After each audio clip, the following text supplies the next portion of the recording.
Hello everyone, Assalamualaikum warahmatullahi wabarakatuh.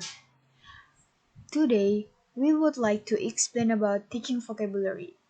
Well, before we are going to the material, I will introduce our member, Enggar Alifahu S, Mazhidatul Ilmy S, and Muhammad Amirul Fataa. Now, let's go to the material. Okay, first I would like to explain about the definition of vocabulary.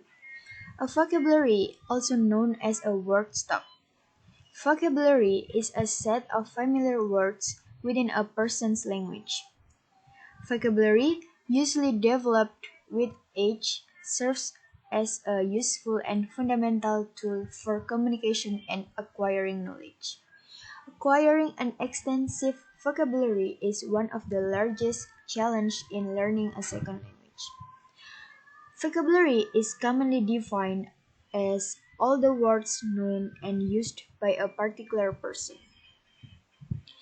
Vocabulary knowledge is not something that can ever be fully mastered. It is something that expands and deepens over the course of a lifetime. Instruction in vocabulary involves far more than looking up words in a dictionary and using the words in a sentence. Next is aspect of vocabulary. According to Michael Graves, there are four components of an effective vocabulary program. 1. Wide or extensive independent reading to expand word knowledge. 2. Instruction in specific words to enhance comprehension of text containing those words. 3. Instruction in independent word learning strategies. And 4. Word consciousness and wordplay activities to motivate and enhance learning. Next is background to teach vocabulary. Vocabulary is the knowledge of words and words' meanings. As Stephen Stahl puts it, vocabulary knowledge is knowledge that the knowledge of a word not only implies a definition, but also implies how the word fits into the word. Vocabulary knowledge is not something that can ever be fully mastered. It is something that expands and deepens over the course of a lifetime. Teaching in vocabulary involves far more than looking up words in a dictionary and using the words in a sentence. Vocabulary is acquired incidentally through indirect exposure to words and intentionally through explicit instruction in specific words and word learning strategies. In the past, vocabulary teaching and learning were often given little priority in second language programs, but recently there has been a renewed interest in the nature of vocabulary and its role in learning and teaching. Vocabulary is the means by which learning is articulated. The ability to use vocabulary and accurately and incisively is a marker of one's command of the topic. In fact, vocabulary is often used as a proxy to measure how learned a person is, and vocabulary is essential to language and has the great significance to the language learning. There is a belief that having a lot of vocabularies is the key in mastering English well. Some say vocabulary is difficult to be mastered. People must not only know a word, but they have also to know the meaning, how to use, how to put the word in a good sentence, and how the word is made. On the other hand, say that vocabulary was the easiest aspect of a second language to learn. So,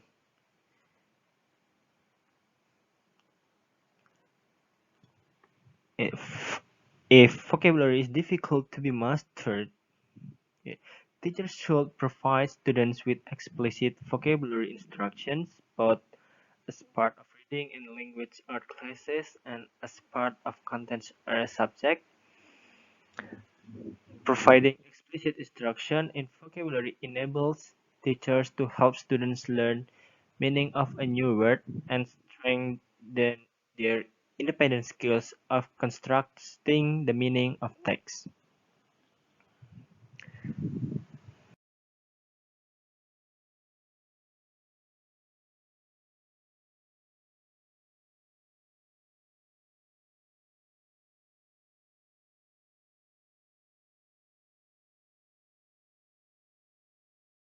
For the next explanation, I would like to explain about classroom vocabulary activities. 1. Have simple discussions around the new word. Simply ask a question with a new vocabulary word that elicit a helpful discussion. For example, if the new word is courteously, you could say something like, if you are walking through the dark cave, I need to do it courteously. What are the other things that you should do courteously? 2. Ask your learners to choose the right word. Ask a question and have your student tell you which vocabulary word fits. Simply jot down a list of questions that feature your vocabulary words. For the example, which word best describes the movement of a butterfly? Flutter or scatter? 3. Play counting dude, breaking dude. Divide the class into two groups, counting dudes and breaking dudes. Counting dudes line up on one side of the room and breaking dudes on the other. At your signal, students find a partner. Breaking dudes must create sentences of 7 or more words featuring the words on the linear. Counting dudes must listen carefully and determine if the word was used accurately. When finished, students switch roles. 4. Have your learners finish the sentences. Use a new vocabulary word in a sentence starter and ask your student to finish the sentence in different ways. Depending on your learners, this can be done orally as a written exercise. For example, one example of a healthy habit is blah blah blah blah. 5. Word charades. Have students work in small groups to design a small skit that will help the rest of the class guess the mystery word. You might have them do this without speaking, or you might decide the talking is permitted as long as the mystery word isn't named. Have your learners tell you if the use of a word makes sense. For example, the doctor gave the nurse a signal that it was time to begin the operation. The makes sense. You could follow up by asking the student what the signal might be. That's all from us. Thank you. Wassalamualaikum warahmatullahi wabarakatuh.